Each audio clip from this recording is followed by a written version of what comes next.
راكم راتيتو بزاف اذا ما عملتوش هاد الكروكي. يجي بنين ويقرمش وروعه ويقعد مده طويله وهو رطب وبنين. تلقاه حتى في المحلات في المقاهي، بصح ما يديروهش كيما ديريه انتي سيدتي في الدار.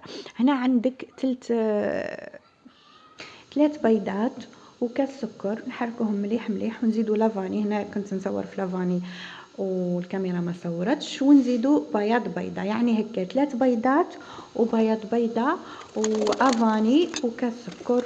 نحركو مليح مليح حتى يذوب هذاك السكر العادي تاع الدار. نزيدو له كاس تاع الزيت كامل. هنا نحطو مغرف تاع الخل ونحركو مليح ونزيدو مبشور الليمون. انت هنايا على حسب واش تحبي الكروكي تاعك فيه ذوق الليمون والنكهه تاع الليمون، حطي مبشور الليمون. ما تحبيش الليمون اني ليه هك ولا هك راح يجي كروكي روعه. يعني صدقيني راح تعتمديه ديما وتنساي الكروكي العادي التقليدي. هنا رانا نزيدو الفرينه بشويه ومن بعد نحطو كيس خميره كامل ونلمو عادي. انا نحط عيني ميزان، يعني ما نقصش بالكاس الفرينه، عينك ميزانك حتى المهم العجينه تاعك تولي تتلصق. انطم العجينه تاعي نضم بيدي وخلاص. هنايا شوفوا العجينه راهي تتلصق بصح ما تخافوش منها، على خاطر راح نحطوا في يدينا الزيت. هنا حطيت في البلا زيت وفي يدي الزيت ونخدم بها ساهله ماهله. هنا انا على خاطر ندير في الكروكي تاعي للدار برك راني نحط عادي، وانتيا كي تحبي تسقمي مليح الاطراف سقميهم.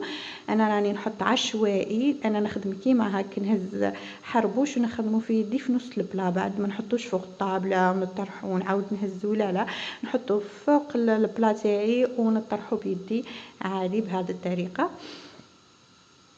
وهنا جبت صفار البيضة عفوا وزدت لها مغرف حليب، وهنا مغرف كاكاو، مغرف ونص كاكاو، وزدت لها كاس سكر ولافاني بهذه الطريقه وحطيتها من الفوق. نعاود لكم حطيت بياض عفوا صفار بيضاء ومغرف سكر عادي ولافاني والكاكاو ومغرف حليب قلنا، ونحطوها من الفوق. انا الفرشيطه تاعي كي نخدم بالفرشيطه ما نخدمش التقليدي هذاك اللي يجي من فوق لتحت، نديرو عكسي يجينا الشكل شباب اكثر. وهنا بعد ما طاب لي الكروكي، طبعا التليفون تاعي ما يصورش مليح ما باين لكمش الكروكي كيف جا شباب. هادو حمرتهم على الطراف وهادو خليتهم هكذا بيض. صدقوني المذاق تاعو رائع، يجي مقرمش من برا ورطب لداخل. جربوه مش راح تندموا. انا هنا ديجا راني بديت ناكل بصح